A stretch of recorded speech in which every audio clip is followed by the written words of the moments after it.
कालिदास थे विक्रमादित्य के शासन में। जी जी। अहंकार हो गया बुद्धि बल का। एक दिन गए थे शिकार पर विक्रमादित्य के साथ, भटक गए, एक झोपड़ी पर पहुंच गए दोनों। तो प्यास लगी थी, जल मांगा अम्मा से। अम्मा ने, एक बूढ़ी अम्मा, उस बूढ़ी अम्मा ने कालिदास से पूछा कि पहले परिचय बताओ तब जल मिलेगा। अब राजा अपना परिचय नहीं देता। तब कालिदास जी यहाँ पर दूसरी बात कहते हैं। कालिदास जी गुप्त बातें करते हैं। कालिदास जी कहते हैं अम्मा सुन, हम यात्री हैं। अम्मा ने कहा यात्री तुम नहीं हो सकते, यात्री तो केवल दो हैं, सूरज और चंद्रमा, जो यात्रा पर है। अब यहाँ पर कालिदास का दिमाग ठनक गया कि अम्मा कुछ गूढ़ बातें कर रही है। तब कालिदास ने कहा कि सुन अम्मा, हम अतिथि हैं। बोले सुनो, अतिथि भी तुम नहीं हो सकते। अतिथि भी दो हैं, धन और यौवन। धन आता चला जाता, यौवन जवानी है, अतिथि की तरह चली जाएगी।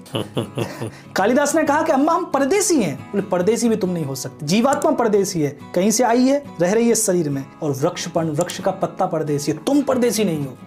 कालिदास बोले अम्मा हम क्षमावंत है, क्षमा करने वाले हैं, हम इतनी ताकत रखते हैं। बोले क्षमावंत भी तुम नहीं हो। पृथ्वी और नारी, ये दो ही क्षमावंत। ये पृथ्वी तुम्हारे सारे अपराधों को क्षमा करती है, और नारी, एक नारी में ही सामर्थ्य तुम्हारे सारे कुकृत्यों को क्षमा करने की। कालिदास ने अंत में कह दिया कि अम्मा हम राजा हैं।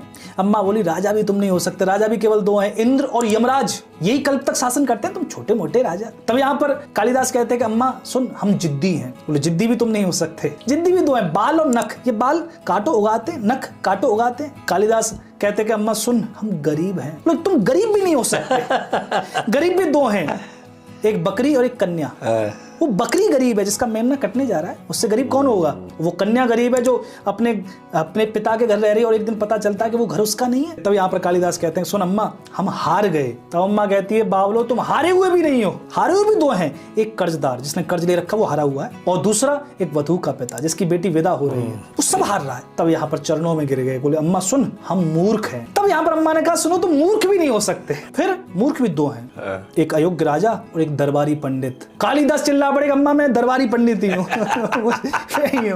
तब कहते कि वो अम्मा कौन थी? माता सरस्वती थी, जो कालिदास के अहंकार का दलन करने। तो इस पूरी कथा में हमें क्या मिला? इसमें हमें नीतियां मिली।